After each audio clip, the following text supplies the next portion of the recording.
छोटू वही पीछे है ना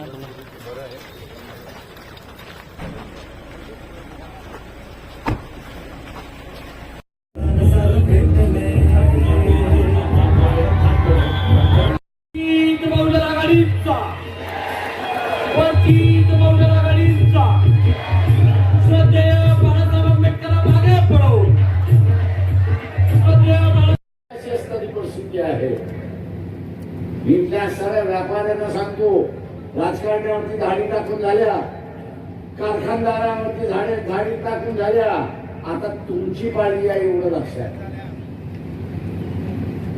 आता तुमची पाळी आहे. शिक्षण संस्थेचे महर्षी आहेत त्यांची पाळी आहे. जिल्ह्यामध्ये ज्यांचे उद्योग आहेत त्यांची पाळी आहे. हे आपण लक्षात घ्या. तुमच्यावरती धाडी पडणार आहे ते लक्षात घ्या. काय हे सरकार कंगाल सरकार आहे असं वळगाई पण 10 वर्षाच्या कालावधीमध्ये 10 वर्षाच्या कालावधीमध्ये या सरकारने देशाला कंगाल केले हे आपण लक्षात. 2014 नरेंद्र मोदी पंतप्रधान झाले त्यावेळेस देशावरचं कर्ज 100 रुपयातलं 26 रुपये. किती होते? 26 रुपये. आज इलेक्शन वर्ष आहे. या इलेक्शन वर्षामध्ये मोदीने हे कर्ज वाढून कुठपर्यंत ठेवलेलं आहे तर 84 रुपयापर्यंत गेले. 26 वरनं 10 वर्षामध्ये 84 रुपयावरती कर्ज वाढले अशी परिस्थिती आहे. आणि जागतिक बँक हे म्हणत आहे की 2026 ला हे कर्ज 96 रुपयावरती जाईल अशी परिस्थिती आहे. दारुड्याची जी वृत्ती आहे तीच वृत्ती नरेंद्र मोदीची आहे.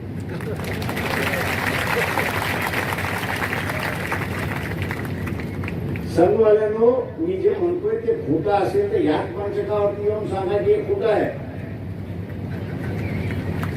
त्यांची हिंमत नसेल खोटं, त्यांची हिंमत नसेल उत्तर द्यायचं तर मी इथल्या सगळ्या रावेरच्या मतदारसंघाला आवाहन करतोय की आपण असणारा संजय ब्राह्मणे यांना मतदान करा हे आवाहन मी या ठिकाणी करतोय.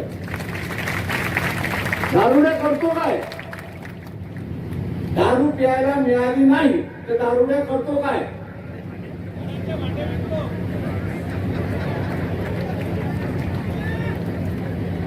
सोनं नाणं विकतो, घरदार विकून टाकतो. मोदी सुद्धा आता तेच बोलायला लागलेला आहे. त्यांनी एअर इंडिया विकली, आता तो म्हणतो मी तेल कंपन्या विकणार, आता तो म्हणतो मी असणारा लोखंड कारखाने ते विकणार. का विकणार? तर 4 रुपयामध्ये घर चालत नाही. 4 रुपयामध्ये घर चालत नाही. विकून जेवढा पैसा आहे तेवढा चालवायचा. परंतु सावकाराला आपण हप्ता दिला नाही तर सावकार काय करतो? सावकाराला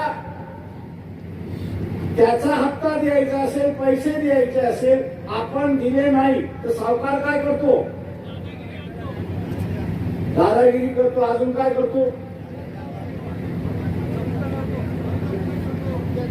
हडप करतो. बाबासाहेब असं म्हणाले होते की राजकीय लोकशाहीला आणि राजकीय सार्वभौमाला टिकवायचं असेल तर खरा लागतो.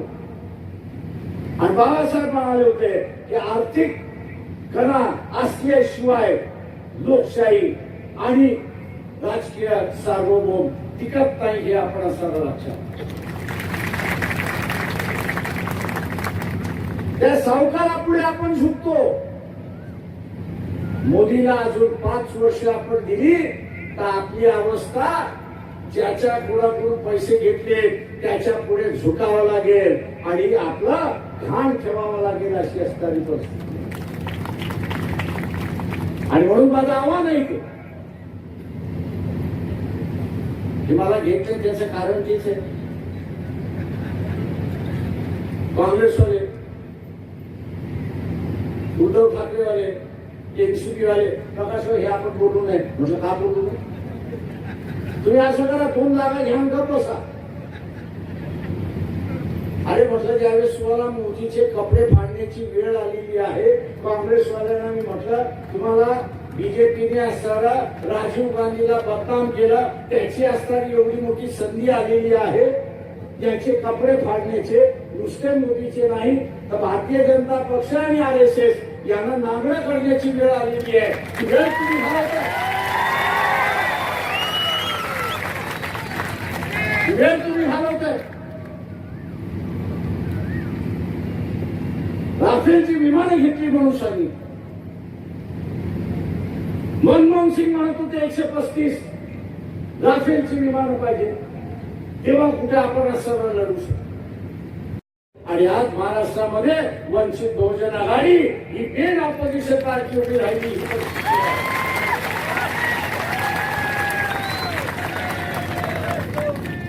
आज मुख्य विरोधी पक्ष म्हणून वंचित बहुजन आघाडी उभा राहिला आहे. आणि मग 2 निवडणुका झाल्या, मोदी सांगत नाही की आम्ही जिंकणार आणि काँग्रेसवाले म्हणतात आम्ही जिंकणार असं सांगत नाहीये. माझा दावा आहे त्या सगळ्या ह्याच्यामध्ये निवडून आलेला 20-25 हजाराच्या आतमध्ये निवडून येईल आणि त्याच्यामध्ये वंचितही असेल हे आपण असावं लागतं. आणि म्हणून माझं आव्हान आहे, जे लढू शकत नाहीत, भांडू शकत नाही, जे पार्लमेंटमध्ये आवाज उठवू शकत नाही, आम्ही संघाला विचारतो की ह्या ज्या इलेक्ट्रोल बॉन्ड आहेत या बॉन्ड मधनं चायनीज कंपनीने विकत घेऊन तुम्हाला डोनेशन दिले की न दिले. काँग्रेसवाले मी त्यांना असं म्हटलं अरे बाबा ही कागदपत्र आहे, हे 4 चायनीज कंपनी आहेत, त्यांनी हे बॉन्ड घेतले, विकत घेतलेले आहे आणि ते विकत घेत असताना गलवानचा असणारा प्रश्न त्या ठिकाणी उपस्थित आहे. गलवान मध्ये असणारा भारतीय सेना चायनाच्या सेनेची लढत होती आणि या बाजूला भारतीय जनता पक्षाच्या तिजोरीमध्ये चायना कंपनीचे बॉन्ड येत होते अशी असणारी परिस्थिती.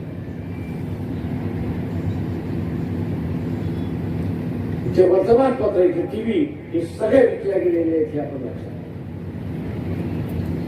हा देश सोडून संजय पंडित यांची निशाणी यांची निशाणी यांची निशाणी यांची निशाणी गॅस सिलेंडर समोरचं बटन दाबून यांना प्रचंड मताने आपण विजयी करा हे आवाहन करतो ना आपल्याला.